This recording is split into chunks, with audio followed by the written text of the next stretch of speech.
सत श्री अकाल, नमस्कार हमारे सभी किसान भाइयों को।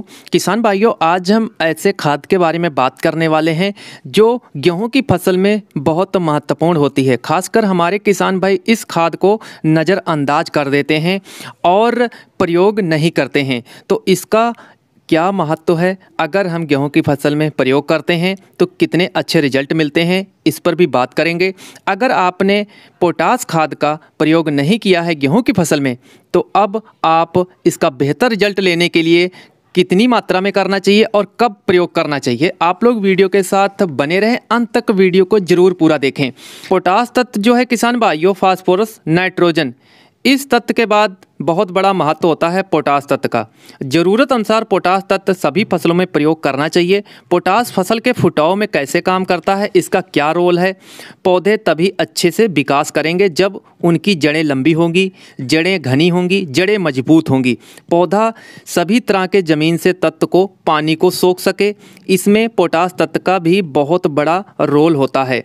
फसल ज़्यादा फुटाव करती है, फसल गिरने से भी बचाता है पोटास तत्व।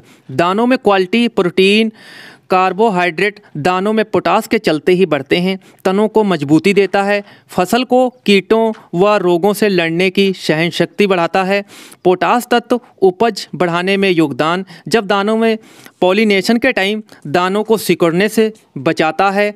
फोटोसिंथेसिस, जब पौधों में पत्ते व तनों में भोजन बनाते हैं तो उसमें पूरा मूवमेंट करता है। दानों की तरफ पोटास दानों का वजन, दानों का आकार व दानों की गिनती, भार, आकार सभी पोटास की मदद से संभव हो पाता है। इसीलिए पोटास तत्व का महत्व बहुत ज़्यादा है।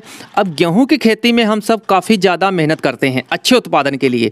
हम सब काफ़ी कुछ प्रयोग भी करते हैं, पैदावार अच्छी मिले फसल से, तभी नंबर 1 हम पैदावार ले भी सकते हैं। जब हम अपनी फसल को पूरी खुराक दें, खुराक का मतलब है सभी पोषक तत्व, इन्हीं से बीज से बनने वाला पौधा, हमें स्वस्थ पौधों का निर्माण करना पहली प्राथमिकता होती है। सही बैलेंस में हमें अपनी गेहूं की फसल में प्रयोग होने वाली खादों पर, इस पर विशेष ध्यान रखना होगा। एक भी पोषक तत्व की कमी अगर कर देते हैं तो पूरा उत्पादन प्रभावित हो जाता है। फसलों का सबसे मेन तत्व हम बात कर रहे हैं, जैसे आज पोटास खाद की। गेहूं की फसल में पोटास खाद कितनी ज़रूरी है और पोटास देने का सही समय क्या होता है, 100% अगर रिजल्ट लेना है। बहुत सारे हमारे किसान हैं पोटास खाद के प्रति ज़्यादा डिटेल में जानकारी नहीं रखते हैं।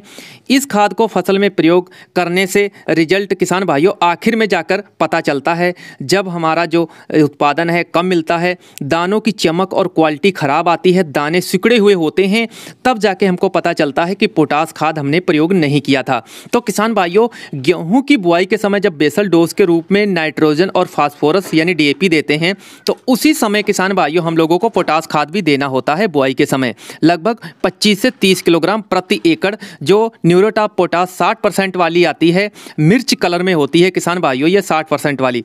गेहूं बुआई से लेकर 35 दिन की अवस्था तक बहुत महत्वपूर्ण दिन होते हैं गेहूं की फसल के नज़रिए से देखा जाए। गेहूं का ज़्यादा फुटाव करा सकें, ज़्यादा व स्वस्थ कल्लों का विकास करवा सकें। फसल पूरी हरी भरी होनी चाहिए, सभी तनों की मोटाई भी पूरी होनी चाहिए। यहीं से फसल की पैदावार की एक मजबूत नींव पड़ती है हमारे किसान भाइयों। अगर आपने अभी तक पोटास खाद का प्रयोग नहीं किया है, तब किसान भाइयों आप लोग 40 यानी 35 से 40 दिन के अंदर अंदर आप लोग पोटास खाद का जरूर प्रयोग कर दें। जब आप पहली सिंचाई करते हैं 20 से 25 दिन के अंतर पे, तभी किसान भाइयों आप लोग नहीं प्रयोग किया है, तब यूरिया के साथ आप पोटास खाद की भी 25 से 30 किलोग्राम प्रति एकड़ प्रयोग कर सकते हैं। हमारे किसान भाई कुछ NPK जो 0050 आता है, उसकी मदद से पोटास खाद देते हैं, जो घुलनशील होती है 1 से 1.5 किलोग्राम प्रति एकड़ बालियां निकलने के समय। लेकिन इतना बेहतर रिजल्ट किसान भाइयों नहीं मिलता है अगर हम बेसल डोज के रूप में बुआई के समय पोटास खाद देते हैं या 30 से 35 दिन के अंदर अंदर देते हैं, वो बहुत ही अच्छा रिजल्ट पोटास खाद से मिलता है। तो किसान भाइयों, जो मैंने आप लोगों को पोटास खाद के बारे में बताया है, ये जानकारी अगर अच्छी लगी होगी तो वीडियो को लाइक करके जाइएगा, शेयर कीजिएगा और किसानों तक। अगर चैनल पर नए हैं तो चैनल को सब्सक्राइब जरूर कर लीजिएगा। धन्यवाद, जय हिंद।